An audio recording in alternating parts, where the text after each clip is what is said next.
ಕೃಷಿ ಇಲಾಖೆ Jagalur, taluk panchayat Jagalur, PMKSY WDC 2.0 ಯೋಜನೆಯಡಿ ಖುಷ್ಕಿ ತೋಟಗಾರಿಕೆ ಕಿರುಚಿತ್ರ.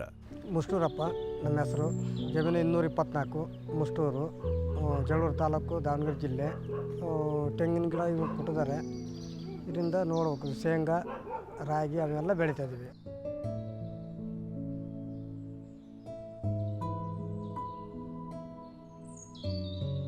ಜಲಾನಯನ ಇಲಾಖೆಯಿಂದ 100 ತೆಂಗಿನ ಸಸಿ ಕೊಟ್ಟಿದ್ದಾರೆ. ಅವರೇ ಬಂದು ಖುದ್ದಾಗಿ ಬಂದು ಸಸಿ ಹಾಕಿ ಎಲ್ಲ ಇದು ಮಾಡಿ ಹೋಗಿದ್ದಾರೆ.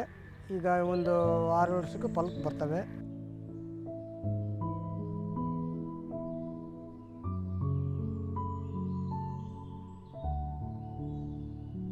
ಸಸಿಯಿಂದ 20 ಅಡಿ ಒಂದು ಸಸಿ ಹಾಕಿದ್ದೀವಿ.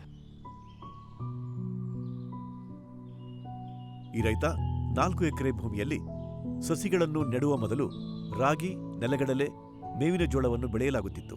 ಅದರಲ್ಲಿ ಸ್ವಲ್ಪ ಮಟ್ಟಿಗೆ ಲಾಭ ಬರುತ್ತಿತ್ತು. ಆದರೆ ಜಲಾನಯನ ಇಲಾಖೆ ಅಧಿಕಾರಿಗಳು ನಮ್ಮ ಜಮೀನಿಗೆ ಬಂದು ಪರಿಶೀಲಿಸಿ ನಮಗೆ ಅದರ ಅನುಭವವನ್ನು ತಿಳಿಸಿ ನಮಗೆ ಮುಂದಿನ ಮಾರ್ಗವನ್ನು ತೋರಿಸಿದ್ದಾರೆ ಎಂದು ಈ ರೈತನ ಹೇಳಿಕೆ. ತೆಂಗಿನ ಸಸಿ ಅವರೇ ಕೊಟ್ಟು ಖುದ್ದಾಗಿ ಇದು ಮಾಡಿದ್ದಾರೆ. ಅದರಿಂದ ನಾವು ಸಸಿ ಇದು ಮಾಡ್ತಾಯಿದ್ದೀವಿ. 6-7 ವರ್ಷಕ್ಕೆ ಫಲಕ್ಕೆ ಬರ್ತವೆ.